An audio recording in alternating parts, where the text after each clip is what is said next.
Casting studio, and today I have Gopi Madhav Reddy from India, and I'll ask a couple of questions about how he feels about doing a PhD in United States and how he applied for the program and how much he get paid and everything about his research work, lab, and his experience in United States. So welcome Gopi in my studio, and today we'll discuss a few questions regarding the PhD. So the very first question is, tell me about yourself and tell me about your academic background you have done, and when you can move further. Yeah. Hello Jyotish. First of all, thank you for inviting me for this podcast. Mm-hmm.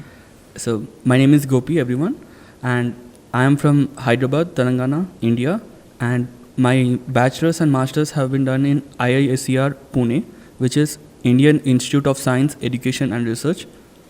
And after my majors is in chemistry, and then I applied to University of Texas at El Paso in chemistry department for my PhD. So this is pretty much about your academic background, and the second question I would like to ask is, how many universities you have applied for, and how many you got accepted, and how many got rejected, and how you prepare yourself for the PhD program? It may sound different, but I applied only for University of Texas at El Paso. Mm-hmm. Even everyone in my family and relatives are surprised, and I luckily got this opportunity, and I grabbed it as soon as I got it. So this is 100% acceptance rate in your case, because you applied for the one and got accepted by one. Yeah. This is very exciting. So Gopi, tell me about the PhD program you are doing at UTEP, like about your research background and the research you are doing in your lab and the professor you are working with. So I'm working under Dr. Harish Banda. He's an assistant professor in UTEP, and I work on energy storage devices, and my primary focus is on supercapacitors and batteries. Yeah. And we are trying to improve the efficiency of it. Yeah, this seems pretty interesting, and I wish you good luck for your research. Thank you. So some very honest questions, like the life and why PhD, like why you started doing a PhD rather than doing a job in industry and get paid and make money and other things. Yeah. So yeah, that's an interesting question which many people and my relatives asked about it.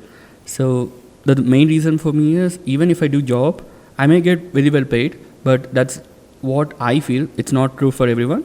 So what I feel is, it's a stagnant kind of thing. It's not that exciting or interesting. Mm-hmm. That's what I feel. So the PhD, in which, because I've already done masters and it's like a research topic, so I felt interest in that, and it's not a conventional method. So you will be questioning why anything happens and why everything. So you basically rediscover it. So you do research on it, and you discover new things, which I feel very excited about it. So that's the reason I have pursued PhD. You will be giving something new to the science, and this seems very interesting. You know, you are talking about you are interested in finding some new things from your research, and you will give back to science. True. That's why you are doing a PhD rather than doing a job and get paid. Yes. That's very interesting. So regarding getting paid, how much exactly you get paid? This is a very honest question. I would like to ask, maybe you get offended, but I really wanted to show my audience that how much a PhD student make in United States, and is it sufficient for them to stay here to pay their housing and fooding and everything? So that's a very interesting and good question. So I'll tell you honestly, I get paid $2,444 To be exact. And yeah, so that roughly translates around 2,02,000 rupees. It may change based on the dollar rate. Mm-hmm. So around roughly 2,02,000. Mm-hmm. And yeah, so I stay in my student dorms, which is also called Minor Heights, Mm-hmm. and I pay around $580 per month probably. And for food, I eat a lot, and I like to eat a lot outside, and yeah, I started getting interested in cooking, but yeah, since I eat a lot, so I spend around $300 to $350 per month. Mm-hmm. And for my tuition fees and all, which I pay, after everything is done, I save around $500 to $600 per month. It depends to person, but I save around $500 to $600, which is roughly around 50,000, I believe, Mm-hmm. or This 40 is- to 48,000. Yeah. This is this is more like you are doing a job here. Like how did you get paid? Like this is a very interesting question because a lot of people ask me, like how do they pay you? Like do you have to perform some specific task? Like you have to do a teaching assistant job, or means how they pay you? Okay, so the way they pay is, since I'm a student, all the students in USA, they are not allowed to do job other than the job in the university itself. So the job which I do is I am a teaching assistant. Okay. I teach undergraduates the first year, my chemistry lab, and I teach them how exciting and how it is, the instrument. So I take 2 sessions per week. Per week. And each session it takes around 9.5 to 10 hours of focus of my time. So roughly it takes 19 to 20 hours per week. Okay. So based on that I get paid. So you are allowed to do a job of 20 hours per week, and you get paid in return of teaching the undergraduate students some labs or some specific coursework. Okay. True. This is in my case, and some of my friends whom I know, they are research assistant. So they do research for 20 hours. Like me. Yeah, like you. And they do research for 20 hours, 19 to 20 hours per week, and they get paid based on that. And some of my friends, they teach to higher undergrad levels, like for freshman or for And senior. they get some extra dollars. They get some extra dollars. That's good. So it depends to person, case by case basis. So for me, it's an average person. Like all the people, which common technical terms, they get paid in this way. But also tell the audience that whether you are a teaching assistant or you are a research associate, Oh yeah. you will be getting paid like the same, excluding the tuition remission. I will talk about that later. Okay. So I'm a teaching assistant, and I teach to undergrads for 2 sessions, 2 classes. Yeah. Okay. And regarding the next question, like, do you enjoy your PhD program? Like, how much comfortable it is for you? Means how flexible it is for you in terms of work-life balance? So my work-life balance, my PI is a little very professional and very relaxed, Okay. due to which he is very friendly in nature, and he allows me to do work whenever I want to do it. So that's the reason I can be flexible with it. So sometimes I do work at the evening, sometimes I do the work at the morning. It depends on the experiment which I set up.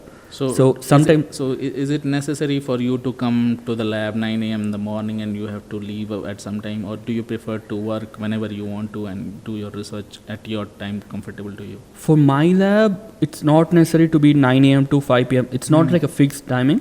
But the thing is, for me, I do research work. It's about upon yourself, Okay. because it's our PhD, not his PhD. Yeah, that's good. So we have to do our work. So it makes on flexible. Sometimes I come at evening, sometimes I come at night. It's up to you that how much efforts you want to put in your PhD and do your research work and make it interesting. True. Like it's your responsibility to do your PhD, like how you do. Okay. Yes. Yeah, that's a very good answer you told me. Okay. And how many hours particularly you work in the lab on daily basis? Like is it consistent all the week, or sometimes it's low, high? Means how you feel, how much work, means how many hours you work in the lab on a daily basis? On a daily basis, it's a difficult thing to say, but since It varies actually. it varies actually, so Monday to Friday, probably maybe 8 hours or 7 hours per day. And then again evening I work for like 3 to 4 hours. Like in my home, I study some research papers and do some homework. And in some days I start preparing for the TA, like I have to teach the course, so I have to prepare some for it. responsibilities for your students. You have to prepare the material for the next class and so. Yeah, I have to prepare the material, I have to perform the experiment, and I have to grade the experiment also. So it also takes time, due to which it may take around 20 hours, as I said, per week. And Saturday, Sunday, I relax. Means you enjoy your weekend. Yeah. Like a full weekend. True. Yeah. So in continuation to the previous questions, I would like to ask, like, how much you enjoy life other than the lab? Like in weekends, do you travel anywhere all across the Texas or the other state? Do you go and do you go play something in the recreational center, like you do swimming or anything else to keep your life to have a work-life balance and enjoy things outside the lab also? Yeah. So my outside life is a bit complicated, Mhm. but yeah, I like to travel a lot. I'm a big wanderlust guy. Mhm. So recently, last month, I have taken the international Texas driving license, Okay. and as soon as I have taken it, I got an opportunity to drive. Mhm. So I drove from New York to Texas, Mhm. Albany to Austin, and it's around 2 days trip. So I like to drive a lot, and for that reason, I went from El Paso to Albany. I drove Albany to Austin, and again from Austin to How many? El Paso. How many miles of drive it was? It was like That's an interesting question. It's maybe 1400 or 1500 miles. that's the biggest you can cover. That. Yeah, this is my longest drive which I have done in my entire life. Mm-hmm. So yeah, and there are many questions that my audience want to ask in the comment box, and I will see and try to get back to you if I go into that pace. Yeah. And tell me something more about the PhD program in UTEP, like the responsibilities you have year by year, like I'm also a PhD student, so I feel like do you want to explain something more about comprehensive exams, the cumulative exams you have to pass, and the placement exams just you have to give just after your when you came to United States for the first time, and within a week you have to apply, means you have to appear for the placement exams, and you have to pass them. Yeah. And it's a very pressurized kind of thing. When you come to US, you have to settle down and you have to give your placement exams at the same time. So how was your experience in that, and tell me more about the PhD program, like the things you have to do in order to get a PhD candidacy, and you have to perform certain things in order to get your PhD, like the credits you have to finish. Yeah. So in UTEP guidelines, basically first, before the course begins for you, you have to take a placement exams. There are 5 placement exams, which is biochemistry, analytical chemistry, inorganic chemistry, organic chemistry, and physical chemistry. These are 5 exams. So based on these 5 exams, you have to pass minimum 3 out of 5. Then you're eligible to take the courses. And once you start the coursework and all, you have to take 5 courses, research courses. Okay. 3 primary courses which you have to take out of these 5 courses. That are the advanced courses you mean to say. Advanced Yeah. courses, Mhm. and 2 electives. So Okay. you have to fulfill these 5 courses out of your entire 4 years. You can take any time.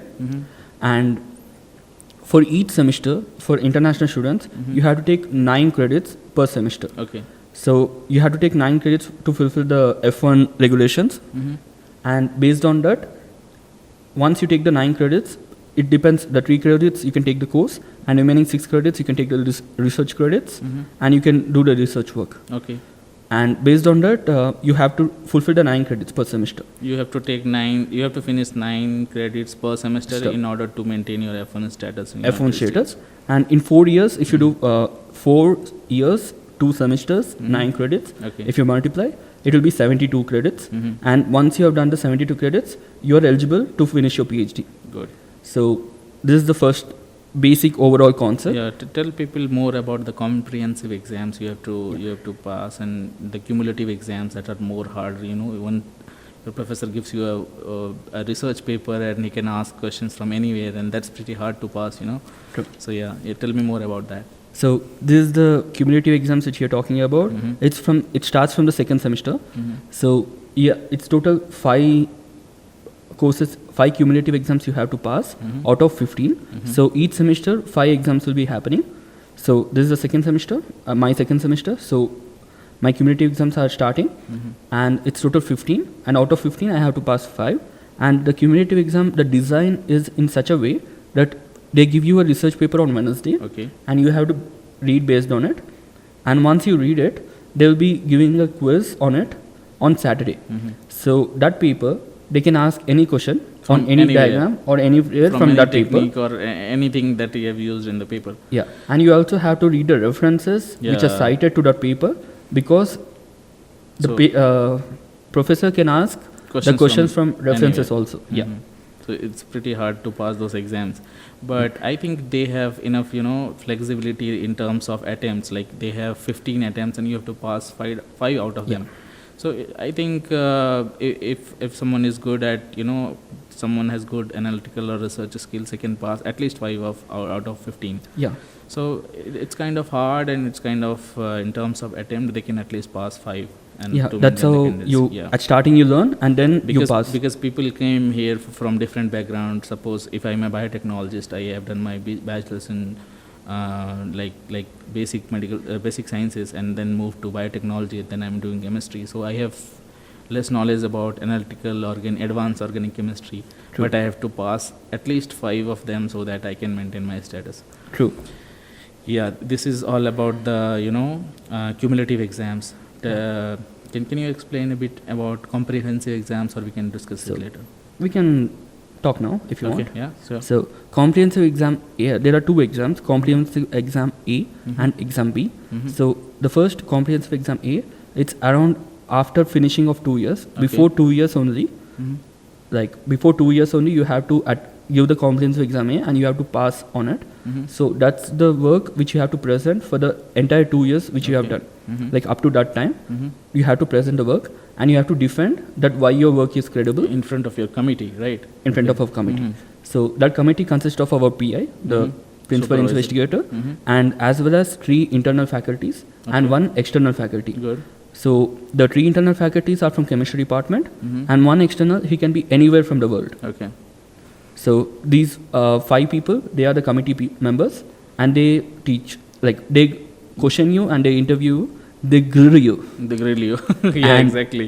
And it's very so- hard to pass those exams in front of your committee, because they can ask questions from anywhere, from the literature and from the experiments you have done, why you have done particular experiments,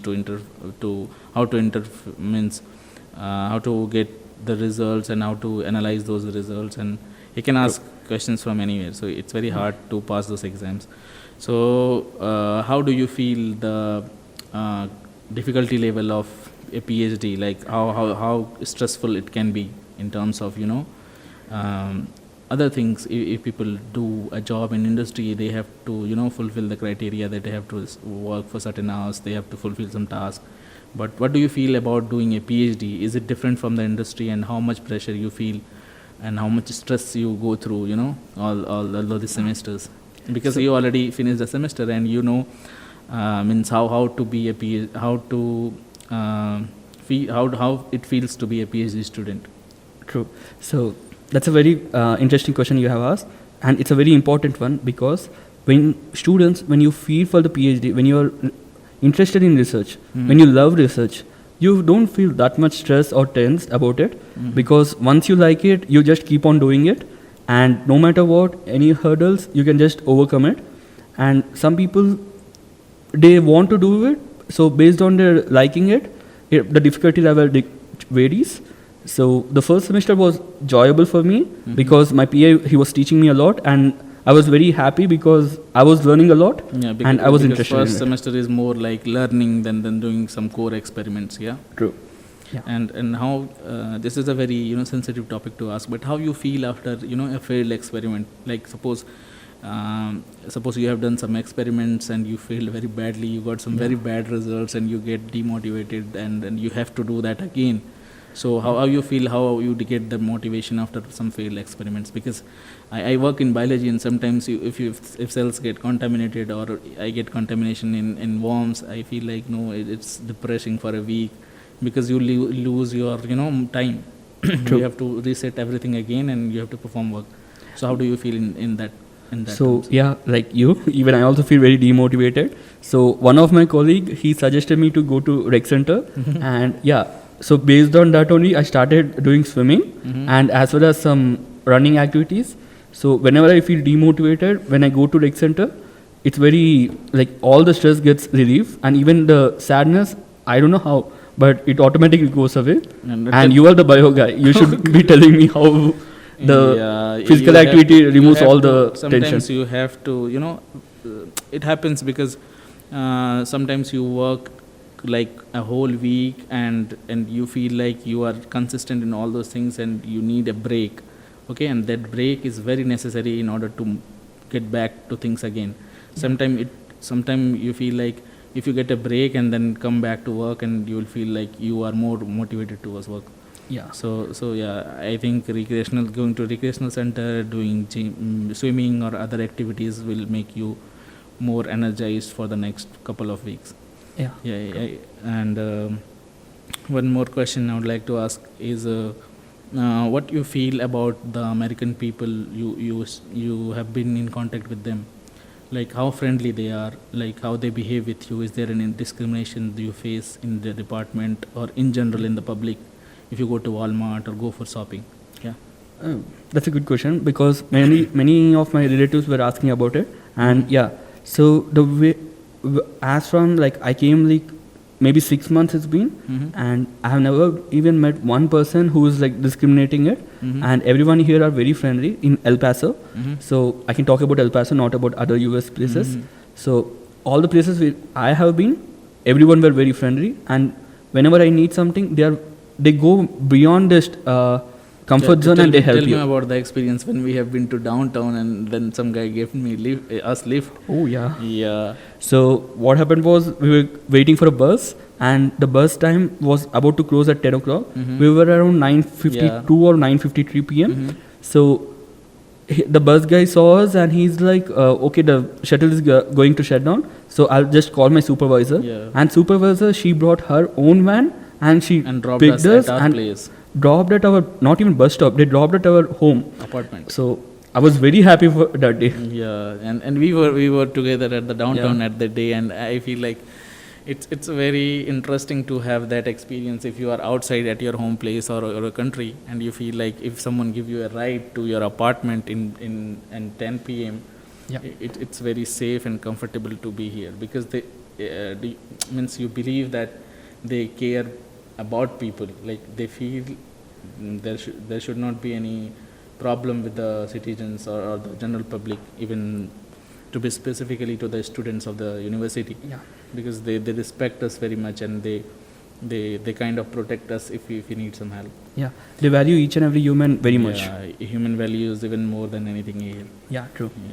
So yeah, this is pretty much everything. Okay, and thank you, Gopi, for sharing things with us and sharing the experiences with us of how a rigorous PhD program can be. And I will see you in another session with some more interesting questions like traveling and PhD life and other things. Okay.